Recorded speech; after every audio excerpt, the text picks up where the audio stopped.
Hey y'all, it's Angel, your best friend who happens to be a therapist. I still can't believe they talked me into doing a podcast, but here I am and here we go. I'm not gonna lie to you, we gonna talk about everything. Nothing's off limits, the good, bad, and the ugly. So put your seatbelt on and enjoy the ride.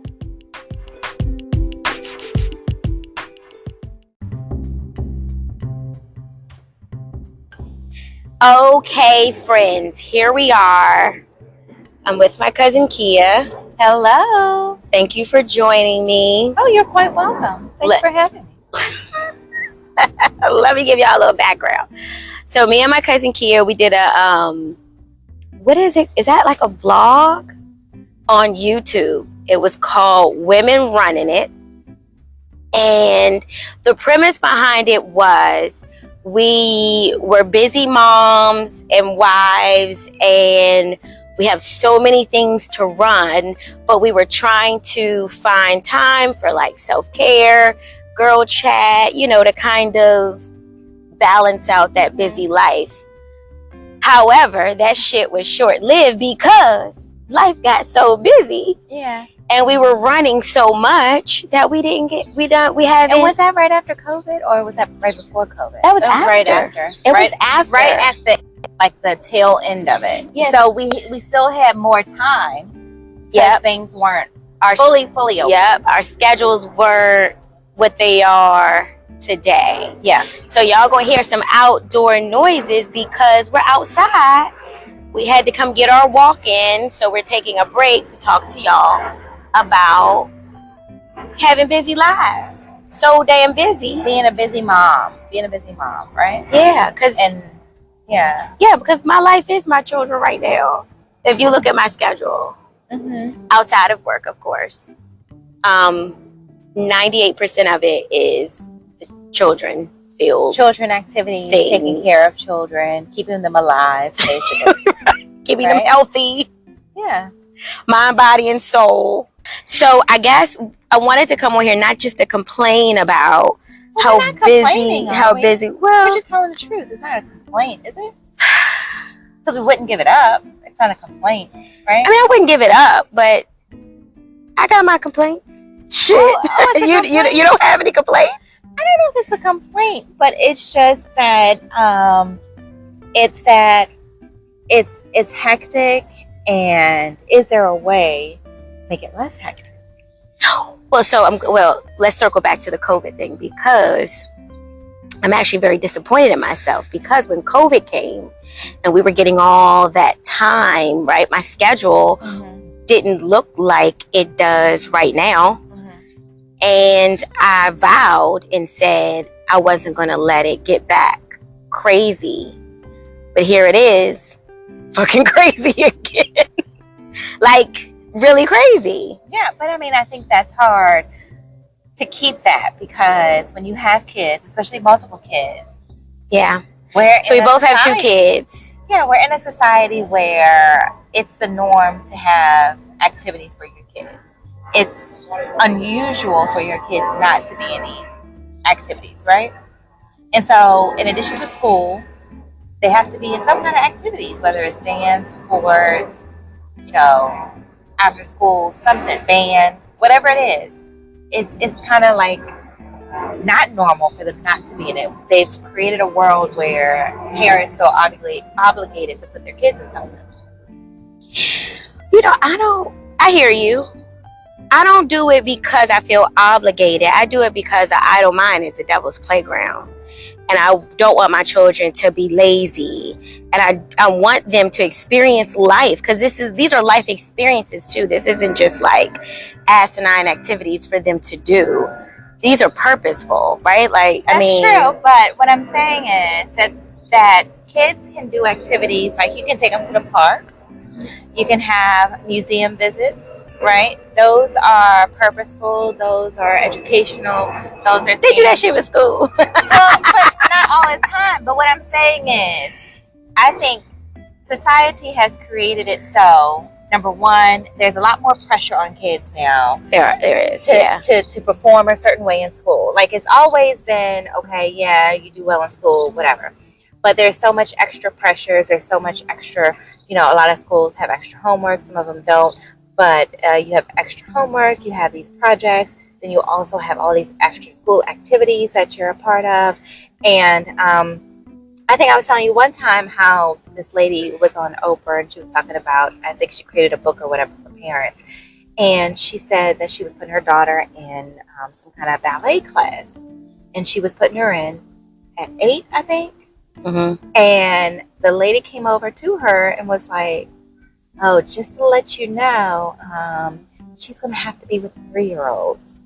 And the way she said it, it made her feel like she was a bad parent because she started so late with putting her child in activities. And now her child is suffering from that. She's going to be embarrassed because she's the oldest child in a 3-year-old class because she has to be in the beginning class when everybody else started at 3. Yeah. So it's like, I feel like society in a way has put this pressure on us to, even though we're doing it for a reason in regards to keeping them active, keeping them busy so they're not just... Well, and preparing them for, But at the same time, it's also, I think it's twofold. It's the pressures of, a child is not just schooling anymore. It's also all of these other things that you have to be a part of.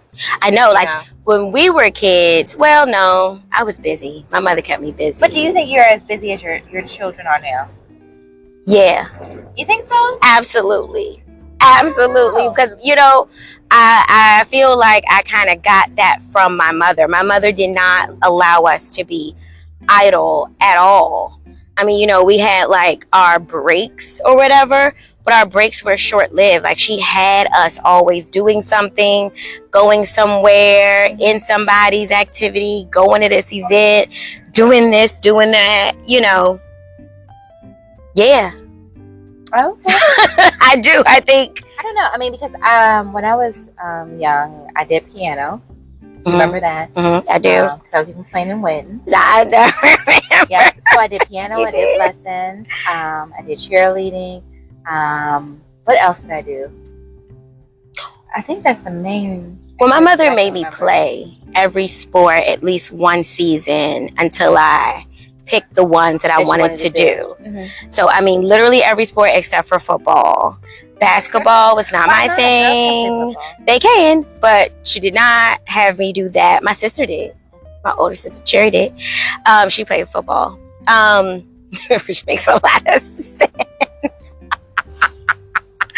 I already did a podcast with her. They know Cherry is, she's the oldest and the most protective, I'll say. But yeah, so she had me do, so what I ended up liking the most was soccer, cheerleading, and dance. I probably did dance most of it. Mm-hmm. And dance took a lot of my time. Well, yeah, because I think dance is one of those sports where it's always going to be something going on, whether it's competition or whatever. Yeah, and it's year-round. Yeah. Yeah, so for me, I was busy, but I don't think I was as busy as my kids are now. My kids are almost to the point where it's like every day of the week, they have some kind of activity going on. Whether it's sports, whether it's band practice, whether it's a concert that they have to perform in, what regular, it's just always something. And as a parent, that then makes you busy because you have to take them there. Right, you're the chauffeur and you're the organizer. And then when you have multiple and they're not in the same activity. They're not. And I have 2 boys, but yet they're still not in the same activity. And I have a boy-girl, so they absolutely are in different shit. Yeah, so you're always going to be on the run. And in addition to always on the run, you still have to do the regular life duties. Yeah, you still have to make sure they eat, right? So you're picking them up from school, to the doctor, running home to get them something to eat, then running back out to get them to practice, and running back home to get homework done, then trying to hurry up and get them set for bed, then getting back up and doing it all over again, right? Every day. And not including we're wives. Yeah. So that's a whole nother your wives, level of responsibility. Sisters, daughters. Yeah, so you have other responsibilities in addition to being a mom, but being a mom takes up a greater portion. Yeah, 98% of my schedule is mom shit. Outside of work, of course. Work is work. That's just, that I mean, but it still takes up time. Yeah, it's work. It is time. So you a still big have chunk to of time. it. And so it's like with all of these different factors, how do you do it all without going crazy? Yep. Becoming overwhelmed. Mm-hmm. Losing your hair. I mean, it's going to go gray, right? It's definitely going to go gray. I just don't want to lose my mind. But how do you do it all? I mean, but we do it. That's the thing. Mm-hmm. No matter what, we do it. We get it done. We look back and we say, shit, look at all that shit we got done. Yeah. You surprise yourself. I surprise myself all the time. Ultimately, we do it all. I think the issue is that we have to put more of self-care in the middle of doing it all. Because we are always rushing and running. And we need time to sit and just do nothing. Absolutely. Just like for Mother's Day, right? Well, so instead of wanting to go somewhere with people and celebrate Mother's Day, I just want be by my fucking self. I do. Like I want some refuel time, right? So I think I said this before. I see 2 days a year that we really honestly get, right? So your birthday, where you get to choose what you want to do, and Mother's Day, where you get to choose what you want to do. And this year for Mother's Day, I kind of got half of what I would have. I mean, I loved my Mother's Day, don't get me wrong, but if I had it my way, I would have planned a weekend staycation at a hotel, but I didn't get the whole weekend. I did get a good maybe like 36 hours. But was it by choice though? Well, no, because I was not excused from my son's golf tournament. I was not. Mommy guilt. So listen, you were technically excused. Once he understood, I asked him. I said, "How would you feel if mommy didn't come to your tournament on Saturday?" And he said, "Sad." Because that was a loaded question. Because he's like, why? He did. And he responded with, "Why? What you doing?" He was like, "Why? What you doing?" Once you gave a reason, I told him that was understandable. Then he was okay with it. He said, "I guess." He said, "I told him because it's Mother's Day," and he said, he said, "I guess that's okay because you do a lot." Right. However, he gave you a pass. My response to that was, "Thanks, but I don't believe you." But because he gave you a pass, so you felt mommy guilt. I did. It was half and half. Mommy guilt plus I know my child, and he would still be feeling a certain kind of way, and it really wasn't that detrimental to me. 36 hours. No, I understand that. I could do that, but at the same time, yeah, it was some mommy guilt for sure. At the same time, that's how it always is. A lot of times. I mean, what you do for Mother's Day? We have mommy guilt. She said I didn't deny it, but I didn't have it set where I was going to go to a hotel or anything. I had already known because both of my boys are very active in sports. Every weekend, there's multiple games going on, and the league does not. They don't give a shit about Mother's Day or Father's Day. No, they do not. They don't care about any of that. Have the games, whatever day it is. So I had a game to go to. You had more than one game to go to. I had more than one. However, because on Mother's Day, weather, on Mother's Day, not Mother's Day weekend, but on Mother's Day. But the Lord knew that you needed a break. I needed a break, and so the weather made it happen to where I only had one game because it got rained out. Yes. So that's how things work. Thank you, Jesus. Yeah, and the Lord gave me the 36 hours. Right. So and it worked. Like, and it worked. Even though it's busy and it's a struggle and we're running here and there, we get it done. And we get our little moments to refuel. Yeah, because sometimes we need a little bit more. I get, because you can't run on E. So when you feel yourself getting to that quarter a tank of your emotional energy tank, right, you have to stop and refuel. And that's self-care. That is doing what you need to do to make it through the next week. Yeah, and sometimes you gotta even plan it out before you even get to that halfway point. Yeah. You have to already have it set. Okay, once a month I'm going to get this done, or I'm going to do this for myself. or once a week, however you can do it. Even if it's, okay, I'm going to take a bath with no no interruptions. Yeah. Yeah, even you know, that shit's hard to do in the house because even though you plan it, it don't, you know, sometimes it don't work out that way, but it's something you deal with. One of the things that I do often that helps me manage that time, because right now we're talking about time management, is I cook in bulk. So I'll cook like 4 or 5 different proteins and maybe 2 sides, and then throughout the week all I have to do is kind of piece in whatever's missing, whether it's a protein or another veggie or whatever. And so I'm not sitting there every single night trying to cook a full-blown meal. Well, I don't have time to do that. See, that's luckily my children are old enough now to use the air fryer. So they know how to use the air fryer. And I got rid of my air fryer. I got rid of that shit. No, they know how to use the air fryer. Rid of it. And so they will go and they will get something and they will make it in the air fryer. I show them once how to do something and they got that down now. See, so kids, you see, I am still pushing through. Yes. You know, trying to cook, trying to work, still have to be a wife. That's a whole nother. Or you have animals, pets.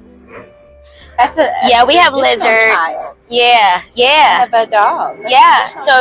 So you really have 3 kids. Because that child don't even grow up. That's like a baby forever.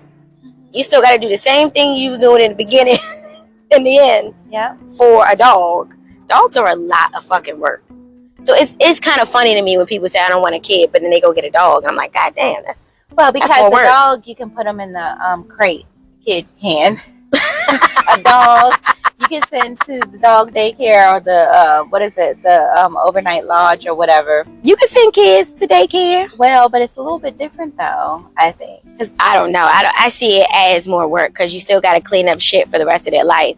At least children grow up and learn how to wipe their own ass. They grow up, eventually become independent. They eventually pay for their own health insurance. Dogs, you paying for that shit forever until they die.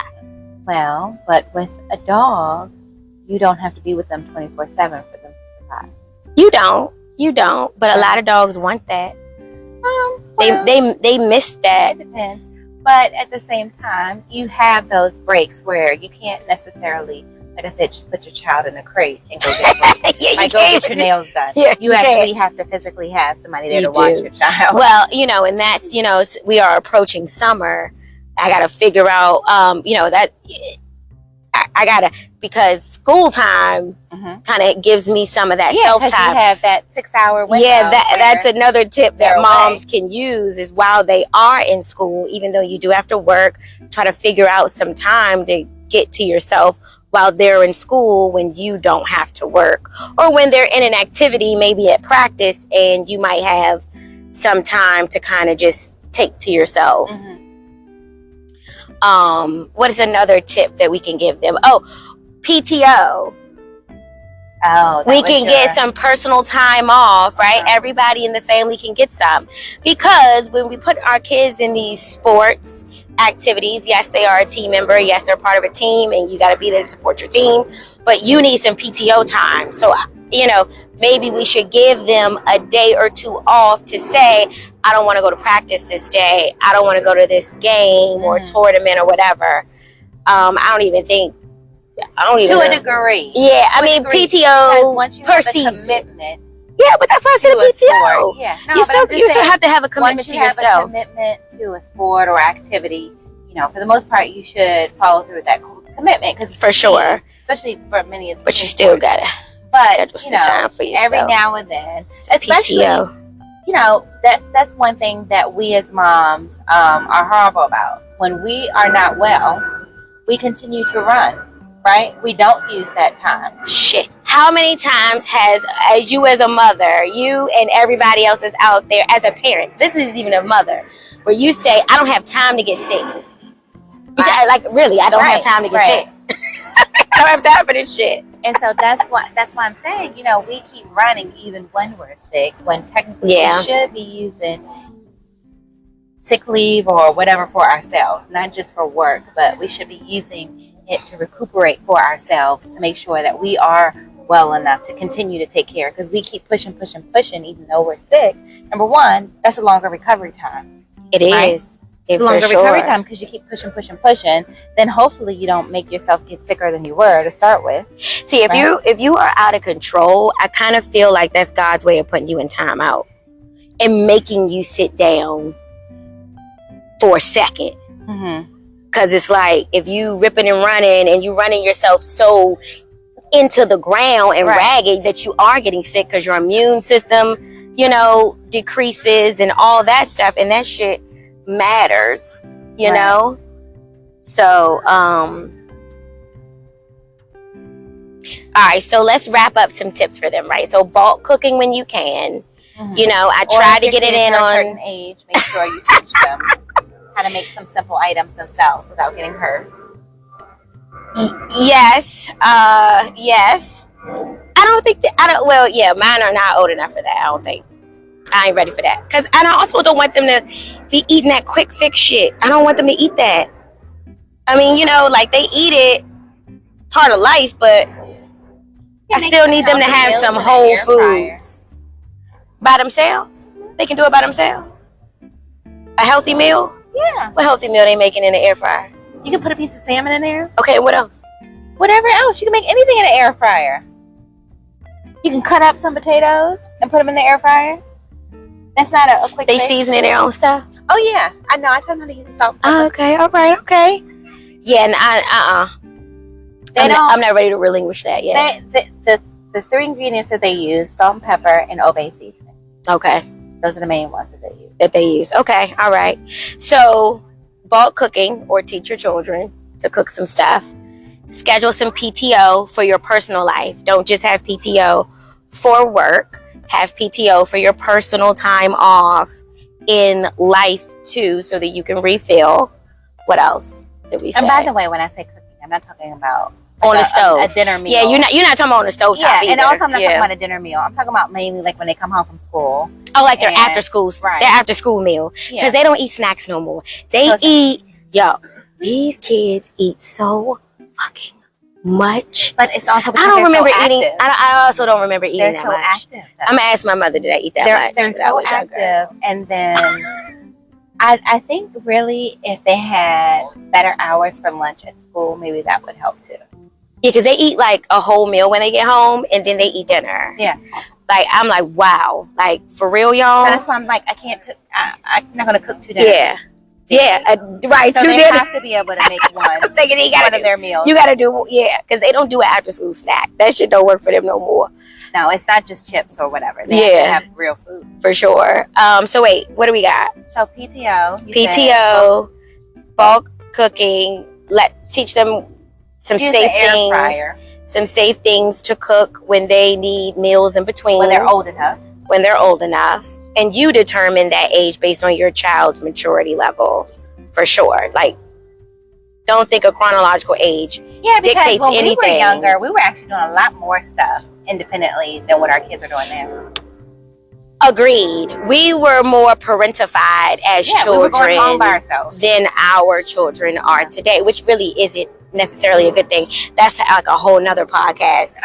For real, to be parentified, it really isn't. That's, that shows up in a lot of negative ways. It did, but it shows up in a lot of negative ways as adults. But I guess it's a different topic. Yeah, so that's a whole different. Did we give any other tips? Just make sure you schedule some self-care. Utilizing other resources, because sometimes you may have somebody who's going to the same place or doing the same activities, and you do need some assistance, especially when you have multiple kids. Yeah, right. Whether use your resources, carpooling or whatever else it is, and don't be afraid to ask for help. That's asking for help, right? We could leave on this. When we went on vacation, it was like a bunch of us. It was like 4 families that went, 3 to 4 families. It was 3 families with kids, and then it was other couples without kids. But the 3 families with kids utilized each other. So we did. So each one couple took all the kids so each that couple had a night off. More than one night off. Each couple had two nights off. It was 3 couples, had 2 nights off to spend with your significant other, while one of the other couples kept all the kids. And it really worked out. Like, it really worked out. So use your resources, ask for help as needed. And I think that's really kind of about it. Yeah. Schedule yourself. Schedule it. PTO. And don't take it off. Not just for work. PTO for life. And give your kids some PTO too, because they need breaks too. Shit. We all need breaks. That's true. So, the last question. Whose job is harder? Mom or dad's? Look at her face. Is that a question? It is a question. It is? It is a question. Is it a rhetorical question? I know, it's a real question. I think it's rhetorical, right? No. I still have to say, I think that a mom's job is a lot harder. And I understand that dads have their own responsibilities with safety, security, and work. But when it comes down to it, we are the ones who birth the child. We are the ones. She went all the way to conception. We have an additional type of attachment, emotionally, physically, to the child, where automatically, regardless if daddy is at home, many times they're still going to call mommy first because they were a part of us. Yeah, that physical connection. Yeah. Well, what we're going to do is we're going to come back with my husband, with her husband, and we're going to have this debate about moms versus dad life. We shall see. I already know what my dad's going to say. Like, that shit is equal. Okay. I already know what he's going to say. Did you breastfeed or did you formula? Breastfeed. Oh, okay. That was a rhetorical question. That was rhetorical. All right, y'all. Until next time.